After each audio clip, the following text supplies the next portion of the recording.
Hello students, welcome to Gyandaan Niketan YouTube channel. इस video में मैं आप सभी को हिंदी व्याकरण का एक काफी इंपॉर्टेंट टॉपिक शब्द विचार को पढ़ाऊंगा। शब्द विचार अपने आप में एक बहुत ही महत्वपूर्ण टॉपिक है। इससे पहले आता है वर्ण विचार, जिसमें वर्णों या अक्षरों को बताया जाता है। यदि आप इस वीडियो में पहली बार आए हैं तो इससे पहले का भी वीडियो अवश्य देखें। ठीक है, हमारे प्लेलिस्ट में एक एक शुरू से हिंदी और इंग्लिश का एक एक वीडियो बना के अपलोड किया गया है। आप सभी लोग देखें। यदि आप शुरू से पढ़ना चाहते हैं हिंदी को, इंग्लिश को, तो हमारे शुरू से वीडियो देखना स्टार्ट करें। ठीक है, तो इस वीडियो में मैं आपको शब्द के ऊपर विचार करूंगा, शब्द के बारे में बताऊंगा कि ये शब्द की होता क्या है, इसके कितने भाग हैं, इसको कितना आधार पर बांटा गया है। ये सारा चीज आपको इस वीडियो में देखने को मिलेगा। तो ज्यादा देरी नहीं करते हैं, स्टार्ट करते हैं क्लास को। तो देखिए, सबसे पहले हमें जानना ये शब्द क्या होता है। शब्द क्या होता है, तो देखिए शब्द किसे कहते हैं। तो वर्णों, वर्णों यानी क ख ग घ जो लिखते हैं, है ना, वर्णों या वर्णों या ध्वनियों, ध्वनि किसे कहते हैं, जो हमारे आवाज मुंह से आवाज जो निकल रहा है। तो वर्णों या ध्वनियों के, वर्णों या ध्वनियों के सार्थक, सार्थक मतलब सही, सार्थक मतलब क्या होता है, सही, सही मेल को, है ना, सार्थक, सार्थक मेल को, सार्थक मेल को शब्द कहते हैं। सार्थक मेल को क्या कहते हैं, शब्द कहते हैं, शब्द कहते हैं। ठीक है, वर्णों या ध्वनियों के सार्थक मेल को शब्द कहते हैं। सार्थक बोलने का मतलब सही होना चाहिए, यानी हमारे मुंह से भी जो आवाज निकल रहा है, यदि मलक निकल गया, हम किसी के पास बोलेंगे एक मलक लेके आना, तो वो समझेगा ही नहीं, लेकिन हम बोलेंगे कलम लेके आना तो समझ जाएगा। तो वही बोलता है कि ध्वनि और अक्षर होना तो चाहिए, वर्ण तो होना चाहिए, लेकिन कैसा होना चाहिए, सही होना चाहिए, सार्थक होना चाहिए, मेल होना चाहिए, लेकिन कैसा, सही मेल होना चाहिए। गलत मेल हो जाएगा तो वो क्या होगा, शब्द नहीं बनेगा। जैसे क ल मो, क ल मो, तीन ऐसा वर्ण है जो आपस में क्या हुआ, जुड़ गया, तो ये क्या बना दिया, कलम। क्या बना दिया, कलम। तो देखिए वर्णों या ध्वनियों के सार्थक मेल होना चाहिए। देखिए एक वर्ण, दो वर्ण, तीन वर्ण, और तीनों क्या है, एक सटीक ढंग से बैठाया गया है, इसीलिए क्या बन गया, शब्द। यदि ये सटीक ढंग से नहीं बैठाया जाए, इन्हीं वर्णों को यदि सटीक ढंग से नहीं बैठाया जाए, तो ये क्या कहलाएगा, तो ये शब्द नहीं कहलाएगा। देखिए हम उल्टा करके बैठा दिए, तो ये क्या हो गया, लकम। लकम कोई शब्द ही नहीं होता, है ना, लकम कोई शब्द नहीं होता है, तो यानी ये शब्द नहीं है। यानी वर्णों या ध्वनियों का जब तक सार्थक मेल नहीं होगा तब तक वह शब्द नहीं कहलाएगा। शब्द किसे कहते हैं, तो वर्णों या ध्वनियों के सार्थक मेल को शब्द कहते हैं। ठीक है, यानी मेल कैसा होना चाहिए, सही मेल होना चाहिए। मेल कैसा होना चाहिए, सही मेल होना चाहिए। अब देखिए ये जो शब्द है, इसको कितने भागों में बांटा गया है। तो सबसे पहले आपको देखना है शब्दों का वर्गीकरण। सबसे पहले क्या देखना है, शब्दों का वर्गीकरण, शब्दों का वर्गीकरण, शब्दों का वर्गीकरण, शब्दों का वर्गीकरण। वर्गीकरण मतलब इसको कितने वर्ग में बांटा गया है। तो देखिए शब्दों को चार भागों में बांटा गया है, शब्दों को चार वर्ग में बांटा गया है। देखिए शब्दों को, शब्दों को चार वर्गों में बांटा गया है। शब्दों को चार वर्गों में, चार वर्गों में बांटा गया है।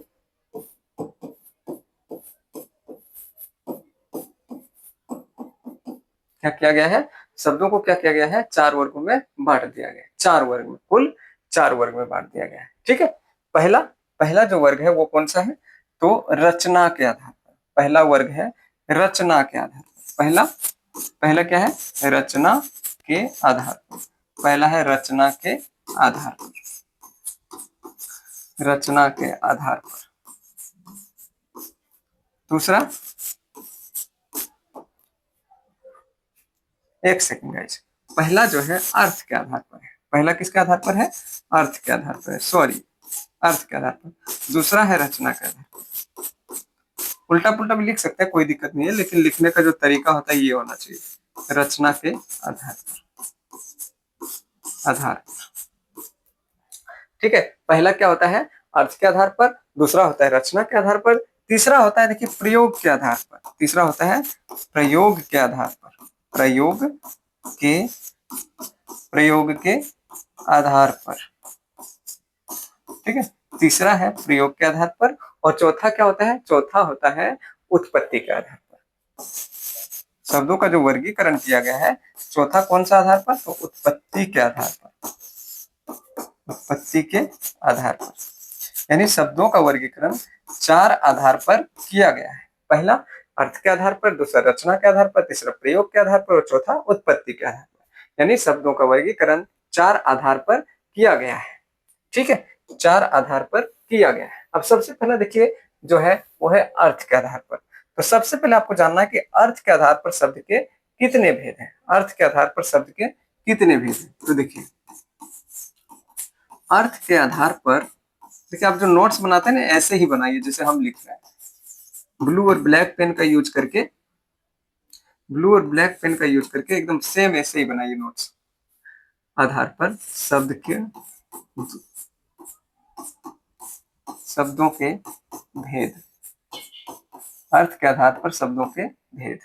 टॉपिक यही है, अर्थ के आधार पर। आप जब भी टॉपिक लिखेंगे तो अंडरलाइन जरूर कीजिए, अर्थ के आधार पर शब्दों के भेद। अब देखिए अर्थ के आधार पर शब्द के कितने भेद हैं, तो अर्थ के आधार पर शब्द के 2 भेद हैं। अर्थ के आधार पर, अर्थ के आधार पर शब्द के, शब्दों के 2 भेद, शब्दों के 2 भेद। अर्थ के आधार पर शब्द के कितने भेद, 2 भेद है ना, 2 भेद। पहला, तो पहला है सार्थक शब्द। पहला कौन सा शब्द, सार्थक शब्द। पहला है सार्थक शब्द, ठीक है। और दूसरा है निरर्थक शब्द। दूसरा कौन सा शब्द, निरर्थक शब्द। दूसरा है निरर्थक शब्द, निरर्थक शब्द। तो देखिए ये सार्थक शब्द क्या होता है, सार्थक शब्द क्या होता है, अब आपको जानना है सार्थक शब्द के बारे में। अब किसके बारे में जानना है, सार्थक शब्द के बारे में, है ना। सार्थक शब्द,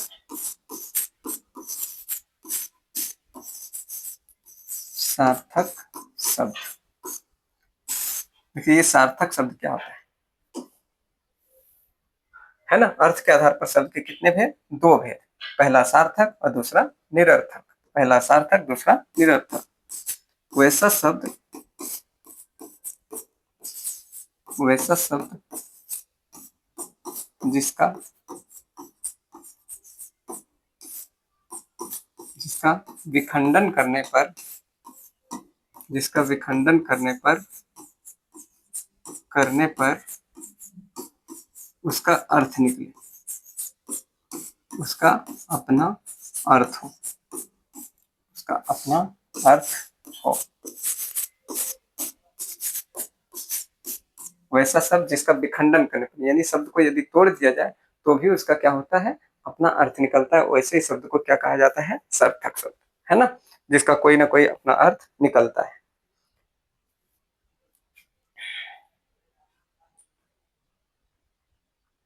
वैसा शब्द जिसका अपना अर्थ निकलता है, वैसा शब्द जिसका अपना अर्थ निकलता है।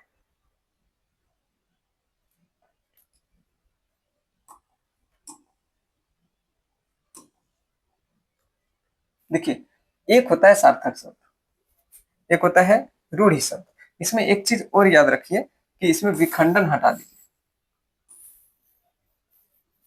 इसमें क्या है, वैसा शब्द जिसका अपना अर्थ हो, जिसका अपना अर्थ हो।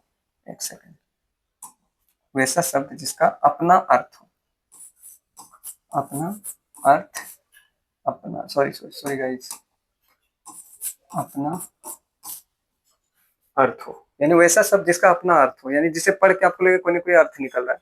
जैसे जो हम डिफिनेशन अभी लिख दिए थे बाय मिस्टेक, वो रूढ़ी शब्द का है डिफिनेशन। किसका है, रूढ़ शब्द का डिफिनेशन है, ठीक है, रूढ़ शब्द का है। सार्थक शब्द क्या होता है, जिसका अपना अर्थ निकलता है, जिसका कोई ना कोई अपना अर्थ होता है। जैसे जैसे जैसे हम लिख दिए कलम, तो अपना अर्थ है इसका, है ना। हम लिख दिए आदमी, तो अपना अर्थ है इसका। हम लिख दिए रोटी, तो इसका भी अर्थ है ना। हम लिख दिए पुस्तक, इसका भी अर्थ है पुस्तक इत्यादि, पुस्तक इत्यादि। यानी वैसा शब्द जिसका अपना अर्थ हो उसे हम सार्थक शब्द कहते हैं। और निरर्थक शब्द किसे कहते हैं? तो निरर्थक शब्द कहते हैं जिसका अपना अर्थ नहीं हो।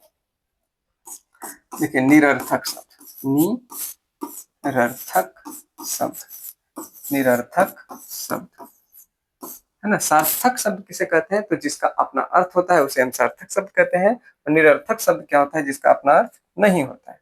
जैसे देखिए इसमें लिख देते हैं, वैसा शब्द, वैसा शब्द जिसका, वैसा शब्द जिसका अपना अर्थ नहीं हो, जिसका अपना अर्थ नहीं हो। देखिए वैसा शब्द जिसका अपना अर्थ नहीं हो उसे हम क्या कहते हैं?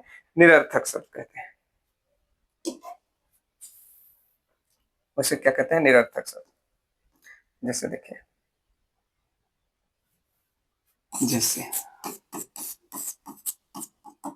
जैसे हम बोलते हैं कि अरे एक एक खाली क्यों बैठे हो, कुछ काम वाम कर लो, है ना। काम वाम क्या बोलते हैं हम? काम वाम, यानी वाम का कोई अर्थ नहीं है। रोटी बोटी खा लो, है ना, रोटी बोटी खा लो। तो देखिए रोटी का तो अर्थ है लेकिन बोटी का कोई अर्थ नहीं है। यानी ये सब शब्द क्या है? ये सब शब्द है निरर्थक शब्द। यानी वैसा शब्द जिसका अपना अर्थ नहीं निकले उसे हम क्या कहते हैं? यानी जिसका अपना अर्थ नहीं हो उसे हम क्या कहते हैं? उसे हम कहते हैं निरर्थक शब्द, है ना। कोई काम वाम कर लो, कोई रोटी बोटी खा लो, है ना, खाना वाना खा लो। खाना वाना नहीं खाते हो क्या? तो ये सब शब्द क्या है? ये सब शब्द है निरर्थक शब्द। यानी जिसका अपना अर्थ निकले वो सार्थक शब्द, और जिसका अपना अर्थ नहीं निकले उसे हम क्या कहते हैं? उसे हम कहते हैं निरर्थक शब्द। ठीक है, उसे क्या कहते हैं? निरर्थक शब्द कहते हैं। अब देखिए पहला क्या था? पहला था अर्थ के आधार पर। अब दूसरा देखना है रचना के आधार, है ना। दूसरा देखना है रचना के आधार पर। रचना के आधार पर शब्द के कितने भेद हैं? देखिए अर्थ के आधार पर दो भेद है, सार्थक शब्द, निरर्थक शब्द। सार्थक किसे कहते हैं? जिसका अपना अर्थ होता है। निरर्थक किसे कहते हैं? जिसका अपना अर्थ नहीं होता है। ठीक है, अब देखना है रचना के आधार। अब हम सभी को देखना है रचना के आधार पर शब्द के भेद।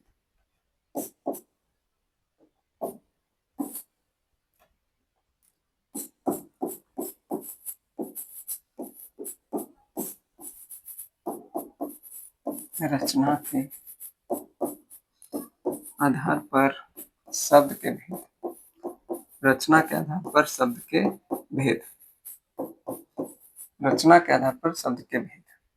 देखिए इसमें क्या होता है कि रचना के आधार पर शब्द के तीन भेद। रचना के आधार पर, रचना के आधार पर शब्द के तीन भेद। शब्द के तीन भेद है। रचना के आधार पर शब्द के तीन भेद है ना। तीन भेद है, कौन कौन सा है? तो देख लीजिए कौन कौन सा है। तो पहला है रूढ़ शब्द। कौन सा शब्द? रूढ़ शब्द। पहला है रूढ़ शब्द। दूसरा कौन सा शब्द है? दूसरा है यौगिक शब्द। कौन सा? यौगिक शब्द। दूसरा है यौगिक शब्द। ठीक है, और तीसरा कौन सा शब्द है? तीसरा है योग रूढ़ शब्द। कौन सा? योग रूढ़ शब्द। यानी रचना के आधार पर शब्द के कितने भेद हैं? तीन भेद हैं। कौन कौन सा? तो रूढ़ शब्द, यौगिक शब्द और योग रूढ़ शब्द। अब देखिए, अब तीनों का एक एक करके डिफिनेशन देखेंगे, एग्जाम्पल समझेंगे। तो पहला जो है, पहला है रूढ़ शब्द। पहला कौन सा शब्द? रूढ़ शब्द। तो रूढ़ शब्द किसे कहते हैं? रूढ़ शब्द हम किसे कहते हैं? तो रूढ़ शब्द यानी वैसा शब्द, वैसा शब्द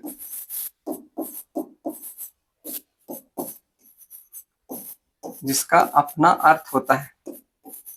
जिसका, देखिए इसमें भी वैसे ही लिखेगा जैसे हम लिख दिए थे उसमें बाय मिस्टेक। जिसका अपना अर्थ होता है। रूढ़ शब्द यानी जिसका अपना अर्थ होता है, लेकिन लेकिन उसके खंडन करने पर, लेकिन उसके खंडन करने पर यानी तोड़ने पर, खंडन करने पर,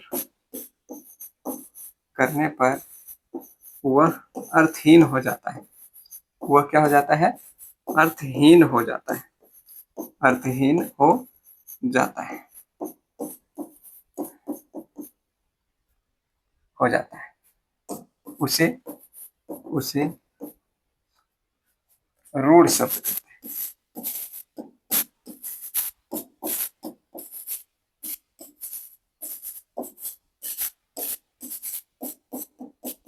याद रहे।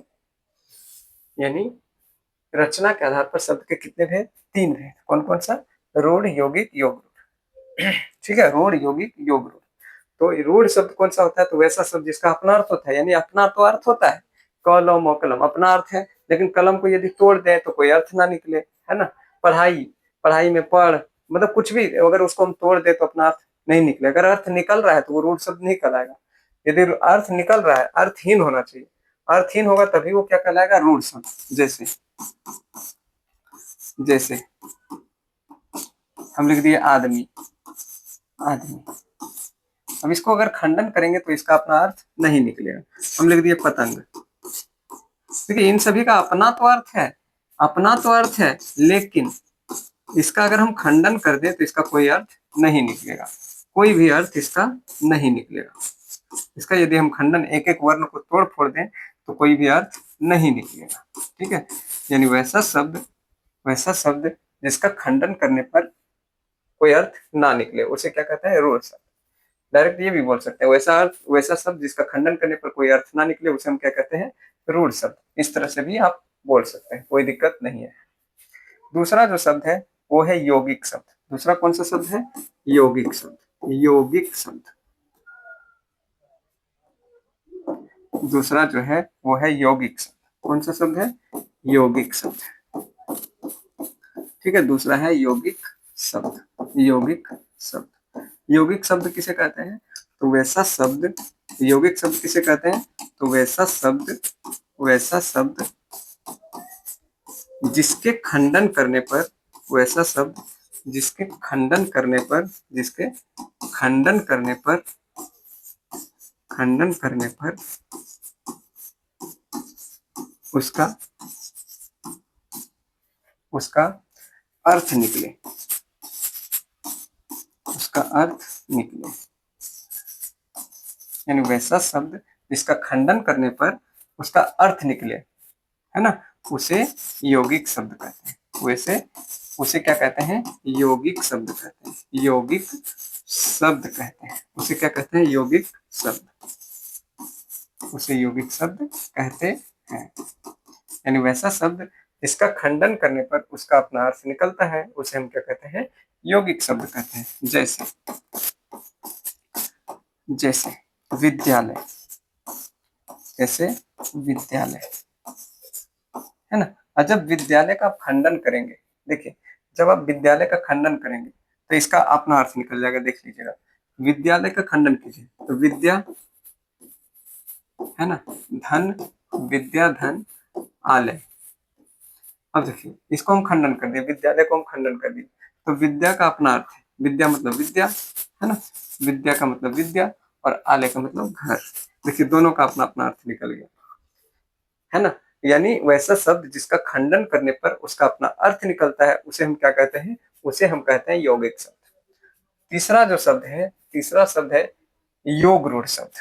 तीसरा जो शब्द है वो है योग रूढ़ शब्द।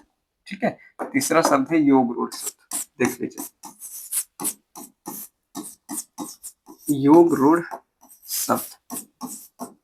योग रूढ़ शब्द, योग रूढ़ शब्द किसे कहते हैं? तो देख लीजिए एक बार, वैसा शब्द, वैसा शब्द, वैसा शब्द जो विशेष अर्थ प्रकट करे। वैसा जो शब्द जो विशेष अर्थ प्रकट करे, विशेष अर्थ प्रकट करे, यानी ये समान अर्थ नहीं देगा। जो विशेष अर्थ प्रकट करे उसे उसे योग रूढ़ शब्द कहते हैं। उसे क्या कहते हैं हम लोग? योग रूढ़ शब्द कहते हैं। उसे हम योग रूढ़ शब्द कहते हैं। योग रूढ़ शब्द कहते हैं। यानी वैसा शब्द जो विशेष अर्थ प्रकट करे, यानी ऐसा शब्द बोलिए जो समान अर्थ ना दे, जो विशेष अर्थ दे, उसे हम क्या कहते हैं? योग रूढ़ शब्द कहते हैं। ये थोड़ा सा बहुब्रीहि समास जैसा होता है। ये कैसा होता है? बहुब्रीहि समास जैसा होता है। ये सामान्य अर्थ नहीं देता, ये क्या करता है, विशेष अर्थ देता है। जैसे देखिए,